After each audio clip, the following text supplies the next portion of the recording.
Si Vince Dizon, kumpiyansa sa Department of Public Works and Highways, Secretary Vince Dizon na malakas ang ebidensya laban kay dating House Speaker Martin Romualdez at Saldico kaugnay ng maanumalyang flood control projects. Isinumiti.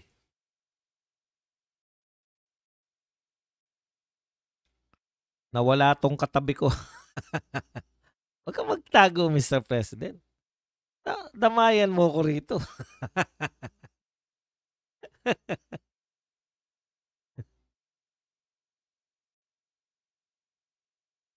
Isinumiti ni DPWH at Independent Commission for Infrastructure ang mga ebidensya na kalap nila sa Ombudsman ngayong Biyernes, November 21. Ngayon lang po. Kasong plunder at anti-graft o indirect bribery ang mga posible umanong isampa laban sa dalawa. O, di ba? Plunder.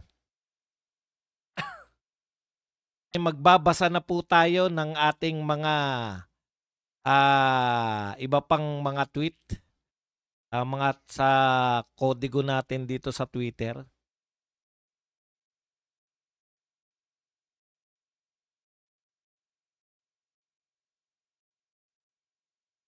O, eto rin, no? Na-imagine nyo po ba kayong mga taga-ICC? ICI pala? Kung noon nyo pa po dinamay itong si Martin Romualdez, di antiwala sana sa inyo ng taong bayan, ganun kataas, di ba? Kaso too late na eh. Ang sinasabi na po. O, eto naman po, nako, iba naman po ang mga dilawan po ngayon. Very busy po ang mga bunganga ng mga dilawan ngayon. Alam niyo po kung ano po issue ng mga dilawan sa kasalukuyan? Ang issue po ng mga dilawan at kakamping, ito pong kay Alice Go. Ayan. Maganda raw at mabilis ang hustisya ayon po kay Bam Aquino. Isahin na lang po natin ha. Yung mga sinasabi po nila tungkol dito kay Alice Go. Sabi po ni Bam Aquino, mabilis daw ang naging hustisya kay Alice Go. Ito naman po ang sinabi ng ating Our Lady of Insertion.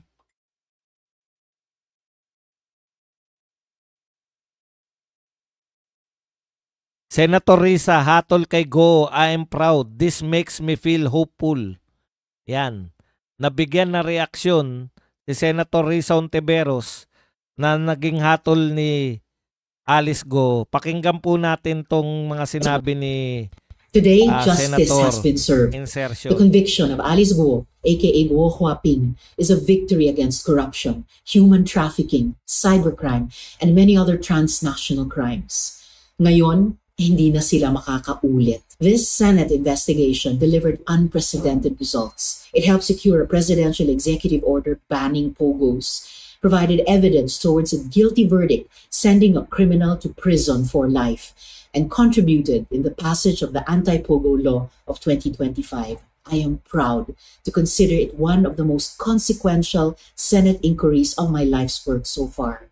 Maraming salamat sa mga biktima, witnesses, at whistleblowers na naglakas loob tumestigo sa Senado. Our deepest gratitude to our prosecutors at the DOJ who brought this case to justice. Sa ating mga law enforcers na hindi nagsawang mag-imbestiga, mag-raid at mag-rescue, maraming salamat sa inyo.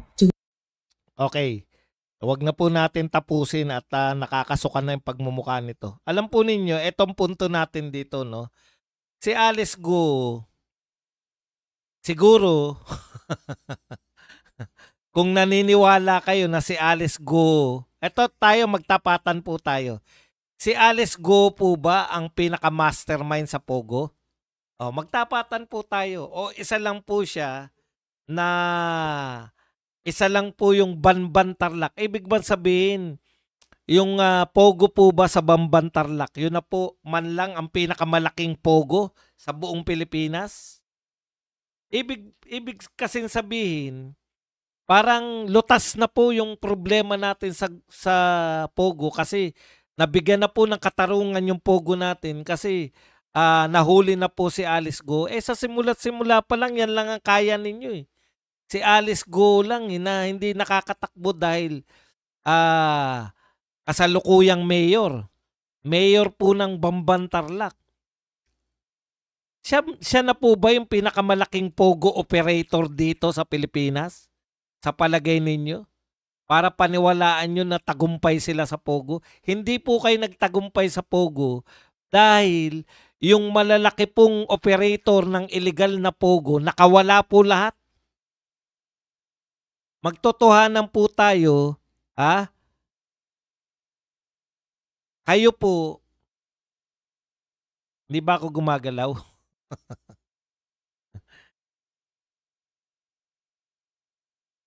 Okay, ulitin ko po. Hindi po si Alice Go ang pinakamalaking player. Hindi po siya yung pinaka-mastermind ng Pogo. Oh, nalusutan na kayo lahat. Ikalawa, diversion nyo lang yan na hindi nagkiklik. Wala nang pakialam ang mga tao kay Alice Go. Oh, bigo kayo dahil hindi nyo na i-connecta si Alice Go. Ang purpose ninyo kay Alice Go, iko-connecta nyo kay PRRD. Bigo kayo dahil hindi nyo na-connecta sa mga Duterte si Alice Go. Yan ang katotohanan. Kaya, hindi kayo nagtagumpay kay Alice Go. Ikatlo kong tanong. O, nauna na yung dalawang tanong, no? Kung may nahuli. Ikatlong tanong. Ano naman masasabi nyo kay BBM, kay Martin Romualdez, kay Saldico, na bilang itinuturo ng mga mastermind dito po sa maanumalyang flood control project? Bakit dehin bokiki kayo? Bakit anti-corruption kuno kayo pero hindi nyo mabanggit si BBM, Martin Romualdez at Saldico na may kinalaman sa flood control project? Isa pang tanong, bakit tahimik kayo sa addict issue ni Amy Marcos sa kanyang kapatid? 'Di ba? Ako nasasagot, lalo ka na Hontiveros. Bakit kayo tahimik lahat? Kasi Our Lady of Insertion ka. 3 billion kasi yung insertion mo. Ayon kay Tonying, sinampulan ka. Ibig sabihin ng sinampulan ka, kung tutuloy-tuloy kang aatake, hindi mo ititigil yung bunganga mo na idadamay mo at atakein yung BBM administration, may nakalaan na sa yung paglalantad.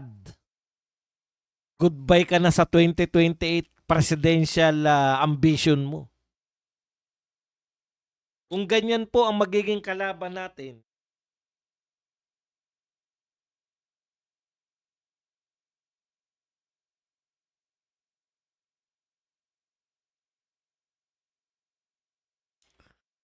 kung ganyan po kalakas yung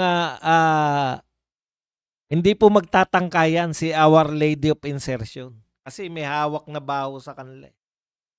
'Di ba? Ang tatapang nyo pagdating sa mga si Auntie Claire naman. Yung sinasabi mo Auntie Claire na yung sinasabi nyo na baka pagtataksil sa bayan. Yang napag-usapan na pala yan. Ito po, Marcos wealth grows by 1,600% from 79 million in 2005. Alam mo, bakit wala akong pakialam dyan? Kasi ginagawang issue po ng malaki. Laki, saan kinuha ni BBM? Ano pa po ako magtataka dyan? Hindi pa nga nakalagay dyan. Ang sabi ni Saldico, ang porsyento niya sa 100 billion na insertion ay 25 billion. Ang sinasabi sa SALN, 1.3